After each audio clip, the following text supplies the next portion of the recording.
આણંદ જિલ્લાના ઉમરેઠ ગામમાં ભગવાન વગા સામે નગરપાલિકા હસ્તકની એક જમીન આવેલ છે। આ જમીનને કહેવામાં તો બગીચો આવે છે, પણ છેલ્લા 5 થી 6 વર્ષોથી આ જગ્યામાં આજુબાજુનો કચરો ઠાલવવામાં આવી રહ્યો છે। ગામમાં કોઈ પણ પશુનું મૃત્યુ થાય તો તેનું શરીર અહીં નાખી જવાય છે અને કૂતરાઓ તેના શરીરના ચીથરા ઉડાવે છે। સ્થાનિક રહીશોના જણાવ્યા મુજબ જો આ વખતે આ જગ્યાની સાફસફાઈ નહીં થાય અને ત્યાંથી કચરો નાખવાના ડબ્બા નહીં લેવાય તો બધા બેગામ નગરપાલિકા સામે ઉપવાસ પર બેસશે।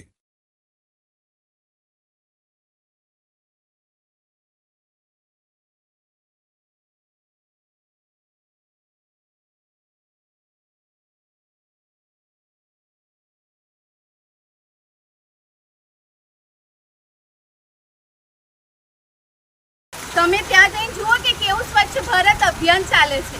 ત્યાં એટલી ગંદકી છે, બાકનો નામો નિશાન નથી, એટલો બધો કચરો નાખવામાં આવે છે। ત્યાંના રહેવાસીઓ એ કચરાથી એટલા કંટાળી ગયા છે, તેની દુર્ગંધ સાથે ને સાથે મરેલા કૂતરા, ગાય બધું ત્યાં નાખે। હવે તમે ગાયોના ગૌરક્ષક ક્યાં બનો છો? જ્યાં ગાયોને આવી રીતે તમે દુર્લભ સ્થિતિમાં મૂકીને જતા રહો છો, એના શરીરને ચૂંટવામાં આવે છે, કેટલા કીડા નીકળે છે। એ કીડા આજુબાજુના રહેવાસીઓને કેટલું નુકસાન કરે એની તમને ખબર છે ખરી?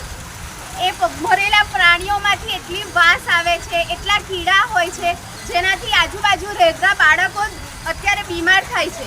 શું એ જગ્યા કચરાપેટીની છે? એનો જવાબ આપો। કચરાપેટી માટે જગ્યા અલગ એલાઉડ નથી કરેલી? હું ધીરેશભાઈ કાછિયા, વર્ષોથી અમે નગરપાલિકામાં કાછિયાપુરની પાછળ થતા કચરા બાબતે અમે વારંવાર રજૂઆત કરીને થાક્યા છે, કંટાળ્યા છીએ। ત્યાં બીઆરસી ભવન છે, આંગણવાડી ચાલે છે, સ્કૂલ ચાલે છે, નાના બાળકો પણ તકલીફ વેઠી રહ્યા છે। અને જો હવે આ મુશ્કેલી દૂર નહીં થાય તો અમે બધા રહીશો બંને પોળના આ મરણાંત ઉપવાસ પર ઉતરીશું। અચ્છા, ક્યાં બેસશો હમણાં ઉપવાસ પર? નગરપાલિકા ભવનમાં।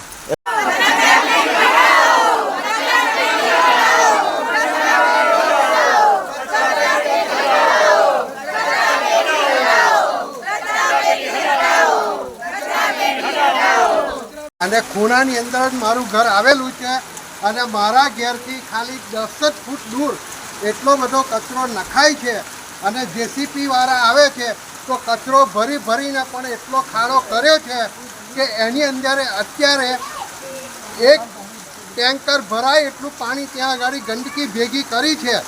શું? અને એની અંદર કચરાની અંદર દરેક હરિજન લોકો છે તે લારીઓની અંદર જાનવરો મરેલા નાખી જાય છે। અમે કેટલી વખત રજૂઆત કરી, કોંતી ચૌહાણ મેમ્બર હતા, એમને પણ કેટલી વખત પેટીની અંદર મરેલા ભૂંડ બતાવેલા છે। શું? અને અમને બી રજૂઆત કરેલી છે। શું? અને દર મહિને એક ગાય તો ત્યાં આગળ મરેલી હોય છે। કાછિયાપુરમાં રહું છું અને કાછિયાપુરની પાછળ જે આવેલો ભગવાન વગાનો જે બાગ છે એની નજીક અમારું ઘર છે અને ત્યાં કહે ને કે નગરપાલિકા દ્વારા ચારેક ડમ્પર એટલે કે કચરાની પેટીઓ મૂકેલી છે, એટલે ત્યાં શું છે કે ત્યાંના નજીકના લોકો અને બધા ત્યાં આગળ કચરો નાખે છે, પણ નગરપાલિકા દ્વારા તે ઉઠાવવામાં આવતી નથી નિયમિત, અને તેથી ત્યાં ગંદકી વધારે થાય છે અને તેને લીધે માખી, મચ્છર બરાબર છે। અને ત્યાં જો પ્લાસ્ટિકનો કચરો નાખવામાં આવે તો એને બાળવામાં આવે છે, તેથી શું છે કે ત્યાં પ્રદૂષણ પણ થાય છે। અને હા બેન, આપનો પરિચય જણાવો, ક્યાં રહો છો અને શું તકલીફ છે તમે જણાવો, કેટલા વર્ષથી આ તકલીફ છે જણાવો। હું પટેલ વર્ષા હેમેન્દ્રભાઈ કાછિયાપોળમાં રહું છું અને જે બાગમાં જે કચરો નાખે છે એના નજીક જ બીજા નંબરનું મારું ઘર આવ્યું છે। કચરો નાખે છે એના કારણે ઉંદેડા, કોર ઉંદેડા, પછી ઝેરી જીવજંતુઓ એ ઘણું બધું થાય છે અને અમારા ઘર નજીકના કારણે અમારે તે બારી બારણાએ ખોલાતા નથી। જીવજંતુ ઘરમાં આવે છે, બાળકોને કરડવાના લીધે બીમાર પડે છે। બીજું એ કે કોર ઉંદર ને ઉંદેડાના અંદરથી અંડરગ્રાઉન્ડ એટલું બધું અંદર જાય છે કે અમારા ઘરની ટાઈલ્સો બી બેસી ગઈ છે। જોવું હોય તો જોઈ શકો છો કે મારા રસોડાની બધી ટાઈલ્સો નીચે ઊંચી નીચી થઈ ગઈ છે।